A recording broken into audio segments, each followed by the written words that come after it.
Thank you so much, Chrissy. Yes, I'm here with El Diablo himself. First and foremost, do you like the El Diablo name? I think it's pretty cool. I think it's a pretty cool nickname. Yeah, I can't they're lie. worst ones you could possibly have. For right? sure. Yeah. For sure. There's something I can think of for like some players that they're bad nicknames, you know? Yeah. Like, But instead, you're just called the Devil in Spanish. It's amazing. Yeah. You know, I love it. I love it. Hey, man. Well, first, congratulations on the win. Big win. Thank you. Firstly, you guys seem to really enjoy this thing where you go down a bunch of rounds, and then you flip sides, and then you come back and win. Ain't that something? But really, though, what was it? Did you guys notice tendencies on XSET that you guys can exploit? Did you feel like it was, maybe just some of the decision making, or maybe you felt like as an individual you weren't contributing in the first half the way that you feel like you usually should? What happened there in games 1 and 2? I don't know. We've always been just a team that's like, we almost like it. Like when we go down like really good, that's when we're like, okay, guys, we gotta start trying. I don't know what it is, but it's like, it's not like we're intentionally doing it. It's just like sometimes I guess we're just not warmed up, and like when it ruined. I think it's just him. Down like a half. When he realizes they're down, he's like, oh fuck, I gotta turn up. We have to start playing perfect. Yeah. Hey guys. Oh snap. We gotta play. Oh. I think it will bite. It will come to bite us, but at least you're acknowledging. We're working on it. We're working on it. You're working on it. That's all that matters, baby. It. Okay, well, speaking of warming up, Phoenix, because it seemed like Scream just handed over the Phoenix pill over to Victor.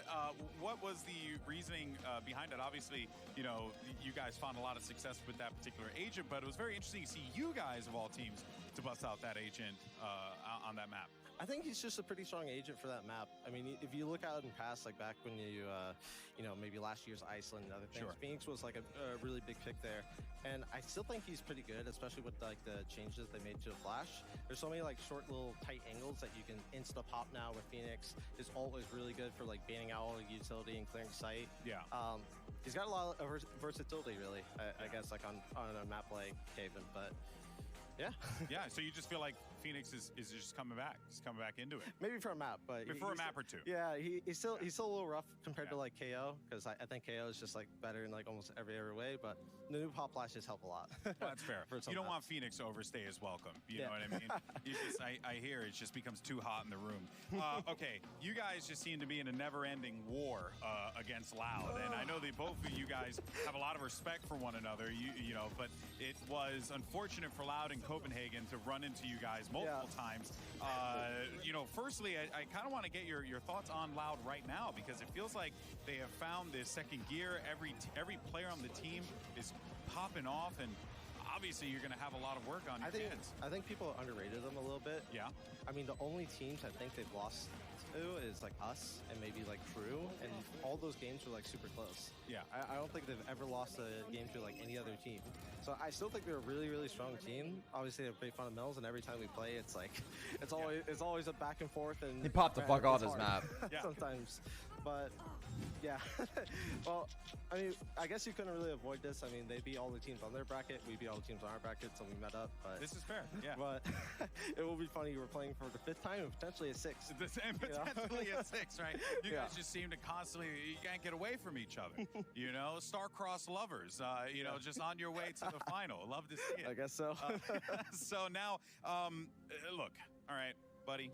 You're an incredible player, and we all speak nothing but great things about you all the time. You saw that you were our player of the match. The fans love you; they cheer you on, and everyone's always saying, "Ye's the best player in the world." And I know that you do not like to hear that, because you're a humble person. You've eaten way too many slices of humble pie. So have I, but maybe a little too much pie. Well, it's just who do you think's the best player in the world? If it's not you, it's so hard to say, because like I really feel like there's so many different roles. Yeah. And it's hard to like really pick one that's like above like everyone else. Like initiators are so valuable, like IGLs, whether it be like controllers. I happen to play like an agent in a role that's like it leans more towards like the fragging side, but in terms of like being the best, I mean it's so hard to say. It's so hard to say. I wish I could give you a better answer, but it's fine. So many people are valuable, and so many roles are valuable. See, That is why Humble King. he's the best. Okay. Humble King. I just do it for you, baby. I'll gas you up all day, every day. Hey, yay. But I'm gonna go ahead and say it. I'm actually the fucking best player in the world. I'm gonna show you right now when I get into ranked. Please, God, give me a good day. But for now, we're gonna pitch it back over to the desk to talk about this stuff. I'm sure they have a lot to say about who's the best player in the world. Chrissy, over to you.